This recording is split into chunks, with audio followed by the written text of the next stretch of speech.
Hi, it's David Bromley. So at the end of part one of The Winner's Edge, I said that most traders, even the ones who know they have to be system traders and have a trading system with merit that's likely to deliver a profit, still fail because they don't follow that trading system. And this is a very kind of counterintuitive idea. It sounds strange. I remember back when I first started, and the first time I heard somebody say this, thinking, well, that will never happen to me. You know, if I've done the work to get the trading system nailed down, the last thing I'll do will be to interfere with the trading rules and take a risk that I'll lose the profits. And it was inconceivable to me that I felt, well, other people might do this, but certainly not for me. So imagine my surprise when precisely the things that had been predicted by experienced and expert traders that I would have difficulty with unfolded, and I did all the wrong things, fell into all the traps that were, waiting for me. And so I know firsthand how hard this is.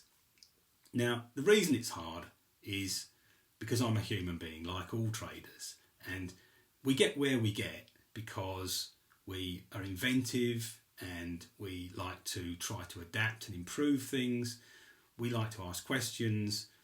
All these kinds of things have served us well. So we bring these to trading, and when things don't go right, we naturally start wondering whether we would be better off doing things differently.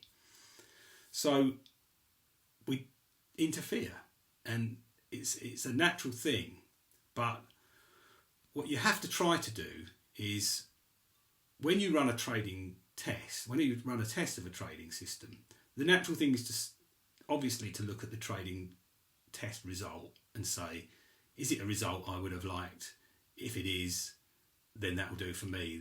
The bigger the result, the better I like the look of the trading system.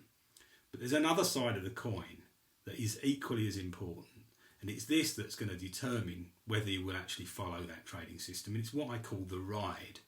What will that trading system require of you as a trader on a daily basis in order to be able to get the results that it suggests might be possible? And different types of trading systems will require different types of behaviour, and they'll throw up different kinds of problems. Over the last 10 or 20 years, a huge amount of money has been made by traders following trend-following systems. Now, trend-following systems are pretty straightforward, really, when you understand them. They seek to identify major moves in the market and get you into those moves, and the rules require you to just hang on to your position until that move is fading or comes to an end, and then out you get. Straightforward, really, but very, very difficult, unbelievably difficult to trade. And the reason being, you get into a trade, things start going okay, you build up a bit of profit in that trade. After a little while, maybe a few weeks, the market makes one of its inevitable corrections. It might be a soft landing, it might go sideways, not too difficult to come to terms with, but it might not. It might be a sharp correction, and it might turn a profit of, for argument's sake, 5,000 into a profit of 1,500 in a few days. Now, you've built that profit over a few weeks perhaps, and it's really tough to see that ebb away. But maybe you've got the mental fortitude and you understand that that's part of trading a system like this, and you ride through the correction. And sure enough, the market rallies and up it goes.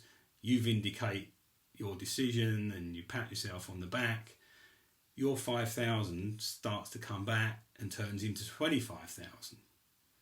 Then along comes the next correction. Maybe this correction is a big one. Maybe this turns 25,000 into 15,000 in a few days. Then you're starting to compare and think, well, that's 10,000 difference, and I could have done something with that. And I had a sneaking feeling I should have perhaps come out, and it looks like this move is at an end.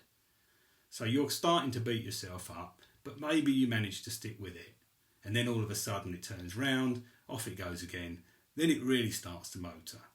maybe you've got 100,000 in the trade, and then the next correction comes along and you're ready for it and you're wondering about how much it's going to take away, and all of a sudden you've got 50,000 and you've lost 50,000, or the way you see it, you've lost 50,000, and you start translating that into things you could have done. It's tough. It's really tough, and it can keep going like that and kick you in the teeth. Another kind of trading system might be one where you're seeking to get into the market early, and you know you're taking a bit of a risk, so you want to try and keep the risk small. You'll take small losses if you've mistimed it, and you jump into the market. Sure enough, you're too soon. You take a small loss. You jump into the same market again, maybe only a few days later, and you take another small loss. And this goes on and on and on. And you've taken 5 or 6 losses, all identical. And you're getting a bloody nose every time you enter the market. So it's inevitable you start to question it. But there's one time you don't place the trade, and let me tell you, you're going to be sorely tempted to avoid one of these punches, is the time that the market takes off. And all trading systems, these are just a couple of examples, but all trading systems carry with them inherent difficulties.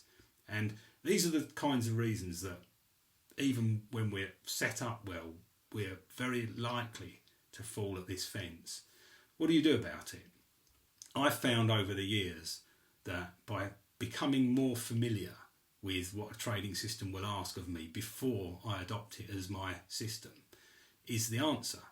You lift the lid, you run your test, you take a look at the trades, you step through the trades day by day, asking yourself this question. This is how much I've got in the trade today. How am I feeling? What am I expecting to happen? How will this make me feel if this happens? Then you step through and you see things happening. You see these dangers occurring. You wonder how you'll deal with a trade that you had a lot of money on and then you end up taking a loss. You wonder how you will deal with 17 losses on the trot, and whether you will start to question the system. And of course, any change that you make to this trading system, because your trading engine, that your testing engine, is making all these decisions in the blink of an eye, and we've tended to take them for granted, what to trade, how to enter and exit the market, how much to buy or sell, what to do if we're already full. All these trading system decisions are being made by the computer in microseconds. Anything that you change when you actually start trading it will affect everything that comes afterwards, because hopefully you're taking advantage of your ever-evolving capital balance. So all your trades will be affected by the tiniest little change that you make. So if you start making changes, you're no longer trading this system. You're flying without a compass, as it were. And these are the things you have to come to terms with. They can be addressed, I believe, by becoming familiar with your trades. That's the only way to do it. And that's the difference between the traders that manage to roll with a system and roll with the punches and the ones that do the natural thing and come out. So I hope it's given a little bit more of an insight into this kind of intriguing question, which is tantalising and it's subtle. Please, as always, if you've got any questions about this material or any of the Winner's Edge points that I've made, let me know and I'll try and address those questions. And I'll be in touch again soon. Thanks again, I really appreciate your time.